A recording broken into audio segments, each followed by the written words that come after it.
எமிதீப்ஸ் audio நாவல் வாசகர்களுக்கு RJ ஆனந்தியின் வணக்கம். வாருங்கள் கேட்டு மகிழலாம் குடும்ப நாவலான கண்ணாம்பூச்சி ஆடும் பட்டாம்பூச்சி.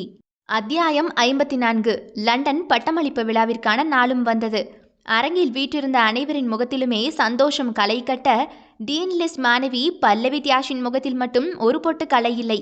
உணர்ச்சியற்ற பொம்மையாய் பெதும்பை அவள் அமர்ந்திருக்க, நேற்று அழுது வீங்கியிருந்த விழிப்படலங்களோ இன்னமும் எரிச்சல் அடங்காமல் வெடிக்க பார்க்கும் எரிமலையாய் கொதிக்கொண்டே இருந்தது.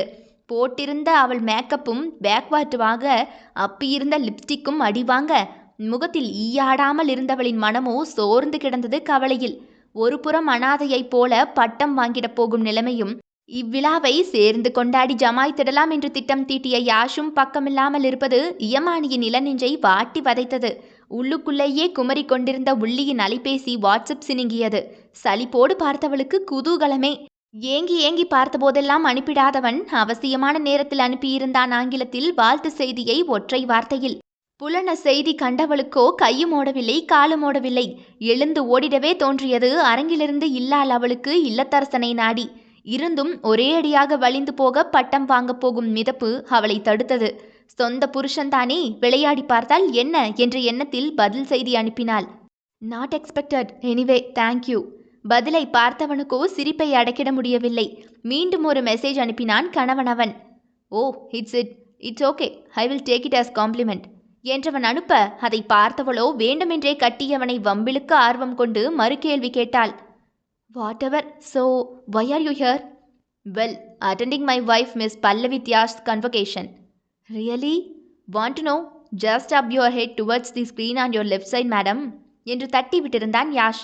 கணவனின் குறுஞ்செய்தியை கண்ட மாத்திரம் மனைவி அவளோ படக்கென்று தலை தூக்கி ஆளானவன் சொன்ன திரை காண, மொத்த அரங்குமே பார்த்திட கட்டியவனோ நெஞ்சுருக்கிய பூங்கொத்து சிரித்திருக்க, கட்டியவளை பார்த்து கண்ணடித்து வாய் குவித்து முத்தம் வைத்தான். புருஷனின் புதுவித்தையை கண்டு வியந்த நங்கையின் நயனங்கள் நாணிட, அகல விரிந்த அம்பகங்களை நொடிகள் கடக்க மூடி திறந்தாள். மெய்மறந்து ரசித்தவனை இமைக்காது பார்த்த ஆயந்தியவள் திரையில் யாஷின் சில்மிஷத்தை கண்ட எல்லோர் முகத்திலுமே புன்சிரிப்பே. யாரின் முகமும் சுருங்கி போகவில்லை அவனின் செயலாலே. மாணவிகள்தான் தள்ளாடிய வெட்கம் கொண்டனர். முத்தக்காரனின் முத்தம் யாருக்கென்று தெரியாது. சினுங்கியது மீண்டும் பல்லவியின் கைபேசி.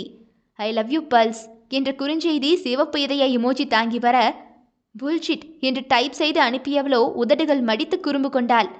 Is it okay, fine, be with me tonight and will show you how the bull will react என்று பதில் அளித்தவனோ நக்கல் கொள்ள, சி, இப்படியெல்லாமா பேசுவீங்க, அடிவாங்க போறீங்க என்ற பல்லவியோ வெட்கம் பிடுங்கி தின்ன கூசிய தேகம் சிலிர்ப்பு கொள்ள பொறுக்க முடியாத குரல் பதிவு அனுப்பினாள். பேசலாம் மாட்டேன், செஞ்சு வேணும்னா காட்டுவேன், எப்படி இன்னைக்கு நைட் என் கூட என்று யாஷும் ரகசிய தொனியில் ஆரம்பித்து பின் பேச்சை முடிக்காமல் சிரிப்பு கொள்ள, சி போடா ஜிஎம் என்று கணவனுக்கு கூச்சம் கொண்டு மெசேஜ் அனுப்பியவளோ அடுத்த 10 நிமிடங்களில் டீன் லிஸ்ட் மாணவியாக மேடையில் கோல்டு மெடலோடு சேர்த்து பட்டம் வாங்கி போஸ் கொடுத்தாள். இதுடன் அத்தியாயம் நிறைவடைகிறது. தொடர்ந்து இணைந்திடுங்கள் எமிதீப்ஸ் ஆடியோ நாவல் சேனலில். மீண்டும் சந்திப்போம். நன்றி, வணக்கம்.